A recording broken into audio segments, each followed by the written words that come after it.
Hello and welcome back friends. Last video में हमने discuss किया था व्हाट इज़ हार्ट फेलियर, उसके कोजेज़, उसके सिम्टम्स। और इस वीडियो में I will be speaking on pathophysiology of heart failure. कि लास्ट अगर आपको याद हो तो लास्ट वीडियो में मैंने आपको बताया था कि हार्ट फेलियर के साथ आपको एक वर्ड एसोसिएट करके रखना है, लो कार्डियक आउटपुट। जब कार्डियक आउटपुट कम हो जाता है तो उसी को ही हम बेसिक सेंस में हार्ट फेलियर बोलते हैं। और वो कार्डियक आउटपुट कम होने का हमारे हर ऑर्गन के ऊपर अफेक्ट होता है। हमारा जो ब्रेन है 50% ऑफ आपकी ऑक्सीजन और ग्लूकोज जो है आपका ब्रेन यूज़ कर रहा है। तो जैसे ही आपका कार्डियक आउटपुट कम होगा और आपके ब्रेन को ग्लूकोज कम मिलेगा या ऑक्सीजन कम मिलेगा तो दैट विल सेंस और वो अपने आप को बचाने की कोशिश करेगा। वो किसी भी तरीके से वो जो ब्लड कम है उसको कंपनसेट करने की कोशिश करता है। तो अब उस कोशिश में हार्ट अपने आप को और ज़्यादा फेल कर लेता है। एक एक करके हम इन चारों चीज़ों को डिस्कस करेंगे। अलग अलग ऑर्गन्स के ऊपर आपका कार्डियक आउटपुट कम होने से क्या होता है। जैसे फर्स्ट ऑफ ऑल आपका हार्ट ही जो है वो ब्लड पंप कर रहा है। अब जब वो पंप पूरा नहीं कर पाएगा, उसकी फोर्स ऑफ कॉन्ट्रैक्शन या उसका रेट ऑफ कॉन्ट्रैक्शन अगर कम हो गया है तो हर स्ट्रोक में थोड़ा सा ब्लड जो है वो हार्ट के अंदर रहने लग जाता है, हार्ट के अंदर बचा रह जाता है, पूरा पंप नहीं हो पाता। धीरे धीरे वो एक्यूमुलेट होगा। ठीक है, हार्ट से वो धीरे धीरे जो आपका पल्मोनरी सर्कुलेशन चल रहा है, 3 टाइप की सर्कुलेशन हम एचपी में पढ़ते हैं, systemic circulation, pulmonary circulation and coronary circulation. तो जो पल्मोनरी सर्कुलेशन है which is basically the exchange of deoxygenated and oxygenated blood between lungs and heart, वहाँ पे भी धीरे धीरे जो आपका ब्लड है वो वहाँ डिपॉजिट होने लग जाता है। ठीक है, क्योंकि जो वेंट्रिकल्स पंप कर रहे हैं पूरी बॉडी को दैट इज ऑक्सीजनेटेड ब्लड, और वो ऑक्सीजनेटेड ब्लड कहाँ से आ रहा है, लंग्स से। अब धीरे धीरे पहले तो वो वेंट्रिकल में ही फिल होगा, जब वेंट्रिकल की भी एक लिमिट है उसके बाद फिर उन वेन्स में फिल होने लग जाएगा जो लेके आ रही थी ऑक्सीजनेटेड ब्लड। और फिर उसके बाद स्लोली एंड स्टडीली जैसे जैसे ये डिजीज प्रोग्रेस करेगी आपकी लंग्स में भी वो ब्लड जो है वो भरने लग जाएगा। ठीक है, और लंग्स में क्या है, लंग्स में एयर होनी चाहिए, सिर्फ एल्वियोलाई जो है हमारी उनमें सिर्फ एयर होनी चाहिए। अगर वो एल्वियोलाई में आपके ब्लड भर जाएगा या कोई भी फ्लूइड भर जाएगा तो गैशियस एक्सचेंज के लिए उनमें जगह ही नहीं बचेगी, और जिससे आपकी जो ब्रीदिंग है, जो रेस्पिरेशन होती है सेलुलर लेवल वाली रेस्पिरेशन, वो सफ़र करेगी, आपको ऑक्सीजन प्रॉपर नहीं मिल पाएगी।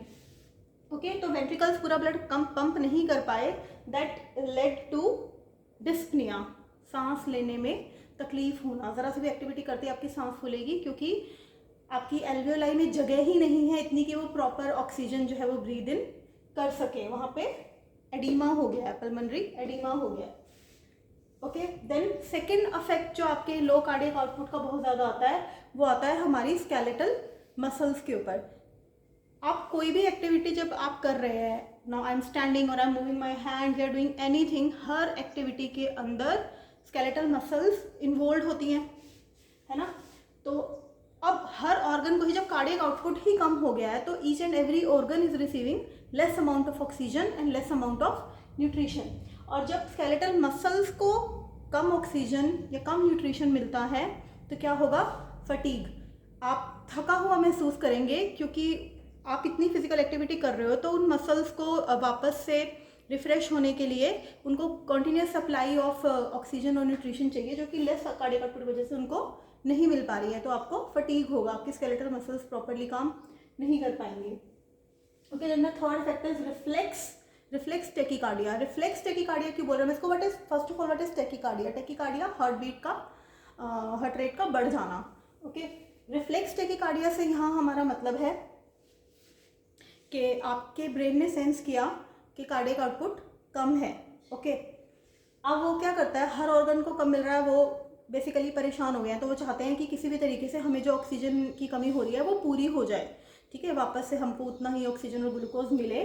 तो उस चीज़ को बढ़ाने के चक्कर में, वो कार्डियक आउटपुट को पूरा करने के चक्कर में, उसको कंपनसेट करने के चक्कर में हमारा ब्रेन क्या करता है, एड्रेनर्जिक सिस्टम को एक्टिवेट करके रिफ्लेक्स टेकिकार्डिया कर देता है। एड्रेनर्जिक सिस्टम जब एक्टिवेट होता है तो हार्ट रेट जो है वो हमारा बढ़ जाता है। हार्ट रेट को बढ़ा के लाइक 1 मिनट में 72 के आसपास, 72 बीट्स पर मिनट के आसपास आपका हार्ट बीट करता है। अब यहाँ पे ब्रेन क्या करेगा, उस हार्ट बीट को बढ़ा देता है ताकि थोड़ा सा कार्डियक आउटपुट बढ़ पाए। इसको हम बोलते हैं रिफ्लेक्स टेकिकार्डिया।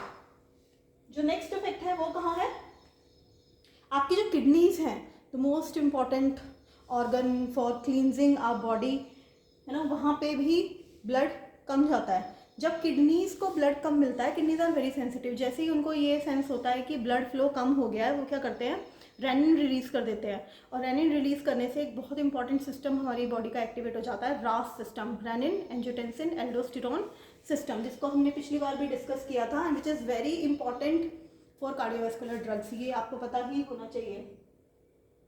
रिड्यूस्ड, जैसे ही किडनी को ब्लड फ्लो रिड्यूस हुआ तो उसने रेनिन रिलीज किया, रेनिन रिलीज होगा तो क्या होता है, angiotensin 1 is converted to angiotensin is converted to angiotensin 1 in the presence of renin.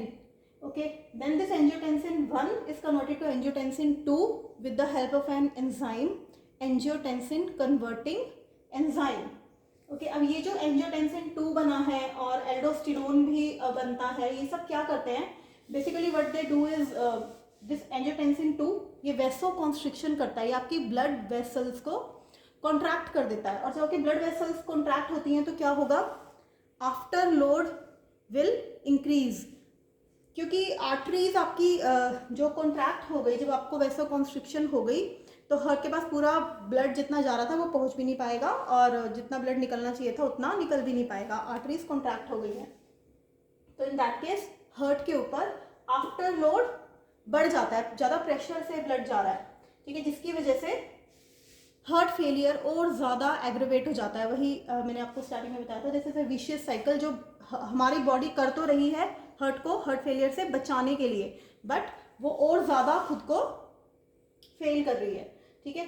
तो ये आफ्टर लोड बढ़ने की वजह से क्या होता है, आपका हार्ट फेलियर और ज़्यादा एग्रेवेट हो जाता है। हार्ट वैसे ही पूरा अपना वर्क नहीं कर पा रहा है, पूरा कार्डियक आउटपुट नहीं दे पा रहा है, it's already in a compromising position, और वहाँ पे आपने आफ्टर लोड भी बढ़ा दिया, तो उस केस में हार्ट को और ज़्यादा प्रॉब्लम होगी। अब एल्डोस्टेरोन क्या करता है, एल्डोस्टेरोन जो है ये सोडियम और वाटर की रिटेंशन करता है हमारी बॉडी में, ठीक है, आपकी बॉडी में से ये सोडियम और वाटर को रिटेन कर लेता है, उनको यूरिन में निकलने नहीं देता।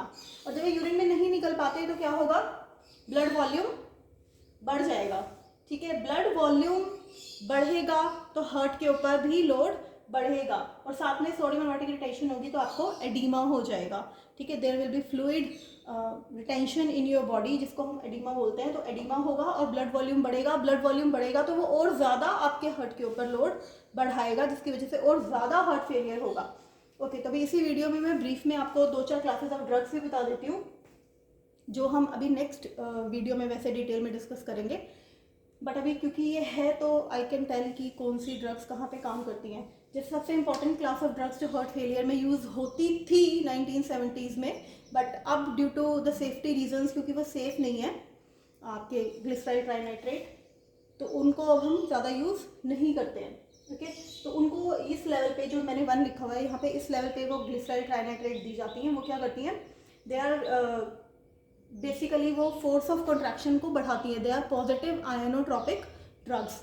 तो जब आपको देते हो तो फोर्स ऑफ कॉन्ट्रैक्शन बढ़ती है, और बेसिकली फोर्स ऑफ कॉन्ट्रैक्शन बढ़ती है तो ये जो कार्डियक आउटपुट यहाँ लो हुआ था ये ठीक हो जाता है या ये बढ़ जाता है। Okay, the second class of drugs which are beta blockers. हमने एक ये मैकेनिज्म पढ़ा था कि क्या होता है, जब कार्डियक आउटपुट कम हो जाता है तो आपका ब्रेन रिफ्लेक्स टैकीकार्डिया कर देता है, हार्ट बीट को बढ़ा देता है, कैसे, एड्रेनर्जिक सिस्टम को एक्टिवेट करके। तो हम यहाँ बीटा ब्लॉकर्स देके हम उस एड्रेनर्जिक सिस्टम को क्या करते हैं, ब्लॉक। ओके, तो बीटा ब्लॉकर्स यहाँ एक्ट करते हैं, जीटीएन यहाँ एक्ट करती है, और रास सिस्टम के ऊपर 2 important class of drugs act करती हैं, जो यहाँ पे 3rd लेवल पे मैंने दिखाई हैं, angiotensin receptor blockers and angiotensin converting enzyme inhibitors. रास सिस्टम बेसिकली काम कैसे कर रहा है, रेनिन रिलीज हुआ, रेनिन की वजह से एंजियोटेंसिन 1 बना, फिर इस एंजाइम की वजह से एंजियोटेंसिन 1 से 2 बना, जिन्होंने आगे जाके वैसोकॉन्स्ट्रिक्शन करी या फिर आपका ब्लड वॉल्यूम बढ़ा दिया। तो हम क्या करते हैं, हम इस एंजियोटेंसिन कन्वर्टिंग एंजाइम, ये जो एंजाइम है एंजियोटेंसिन कन्वर्टिंग एंजाइम, हम इसी को ही इनहिबिट कर देते हैं। हम क्या देते हैं इसके लिए, ACE inhibitors, angiotensin converting enzyme inhibitors, losartan, telmisartan, candesartan. Okay, तो वो यहाँ पे आप दे दोगे तो ये एंजाइम इनहिबिट हो जाएगा। अब ये एंजाइम इनहिबिट हो जाएगा तो angiotensin 1 will not be converted to angiotensin 2, और ये रास साइकिल जो है, ये रास सिस्टम यहीं पे स्टॉप हो जाएगा। इसके अलावा आप क्या कर सकते हो, अगर आप एस इनहिबिटर्स नहीं दे रहे हो तो you can give ARBs, angiotensin receptor blockers. देखो कोई भी जो मॉलिक्यूल है वो काम कैसे करता है, रिसेप्टर मैकेनिज्म से रिसेप्टर्स के ऊपर अटैच होके। तो ये जो आपका एंजियोटेंसिन है ये भी काम जब ही करेगा जब ये आपके जाके रिसेप्टर के ऊपर अटैच होगा, वहाँ पे ये कुछ कन्फर्मेटरी चेंजेस करेगा और आगे that will lead to the action. अब अगर हम उस रिसेप्टर को ही ब्लॉक कर दें ARBs दे के, इनहेलाप्रिल लाइक सॉर्ट ऑफ ड्रग्स, अगर हम ARBs दे देंगे तो वो रिसेप्टर ही ब्लॉक हो जाएगा, और रिसेप्टर ब्लॉक हो गया तो वो आगे एक्शन, अब एंजियोटेंसिन जो अपना एक्शन था वैसे कॉन्स्ट्रिक्शन वाला वो नहीं कर पाएगा। ओके, एक और category of drugs important which are very important for heart failure, जो दी जाती है, डायूरेटिक्स। डायूरेटिक्स जो है, देखो ये सब अगर ये रास सिस्टम कंट्रोल नहीं होता है तो क्या होता है, एडिमा।